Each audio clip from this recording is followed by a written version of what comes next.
Today's project is just going to need some watercolor paper, and maybe a little inspiration. We're going to take ours from Monet today. We love taking inspiration from Monet.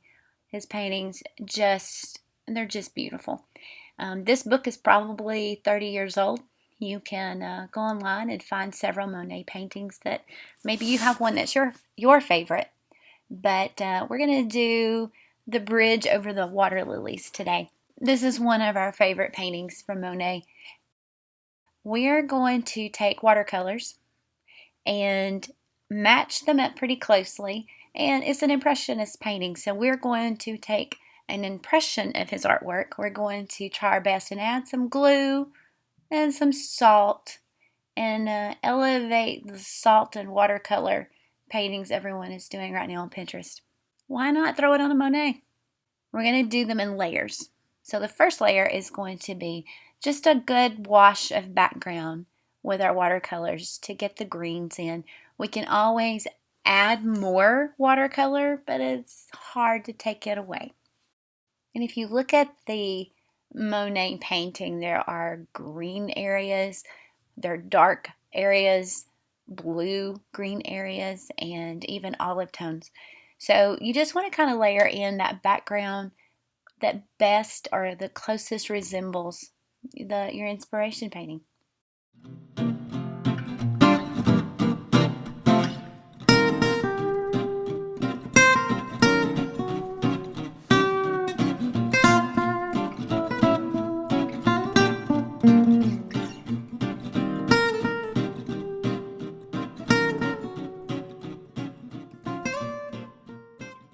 The second layer on top of our background is just to bring in more texture with our watercolor and small strokes. I've switched to a smaller brush, and we're just going to we're not going to dot the painting, but it's just small little strokes.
once we have our background for our water lilies, we're going to take a bottle of glue, Elmer's glue or school glue, just a white glue. And the white really comes in handy on this project because it is hard to use white in watercolors. Normally you have to leave those areas blank or where your paper is, or you have to use something like an acrylic paint on top of your watercolor so that you can have white or highlights.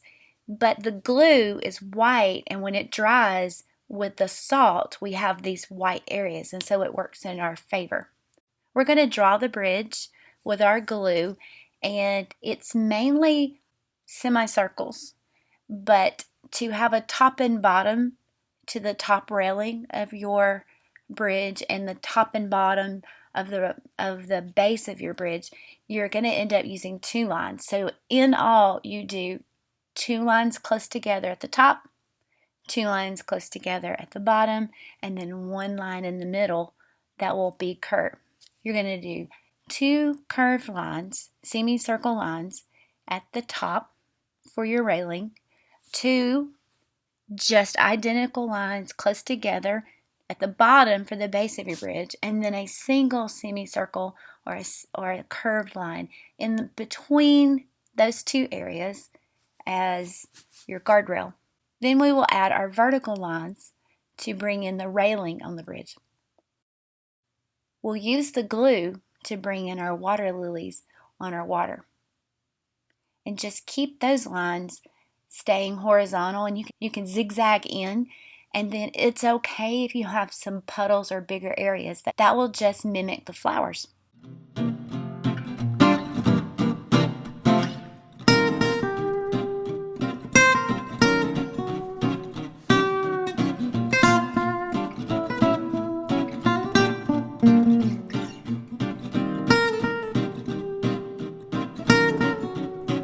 Once you have your glue lines, you can then put the salt. You'll just take your salt, you can shake it on top of it, or you can shake it on top or put it in puddles with your fingers, but you're just going to cover all of your glue with salt and then let that sit for a bit. Once the salt and glue are dry, you're going to shake the salt off onto another piece of paper. Don't throw that away, because if you decide to do more of these, you can just reuse that salt. I take mine kind of like I'm beating a rug outside, just to knock off the excess salt.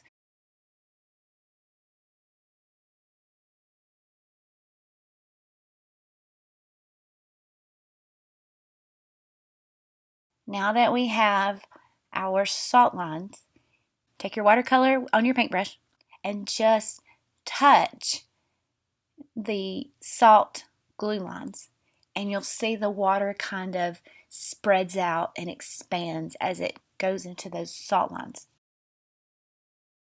Add color to your water lily pond, your water. Just barely touch the glue and salt lines with your watercolor, and it'll just spread and absorb. And remember, this is an impressionist painting.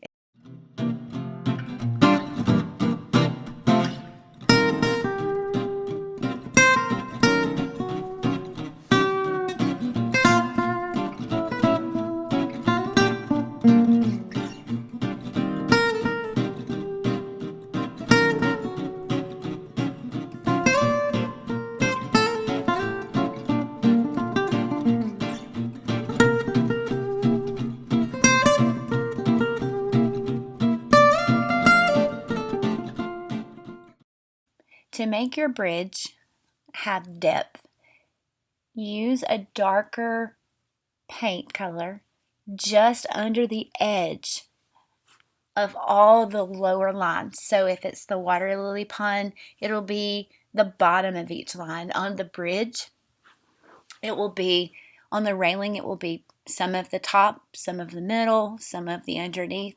Wherever you see the darker areas, just go underneath the line, and the salt will absorb the paint just on the bottom part of it, and you still have the rest of the salt line to add your color. In this sense, a teal, a green, a little blue. but I don't want to cover all of it. I want some of those white lines to show.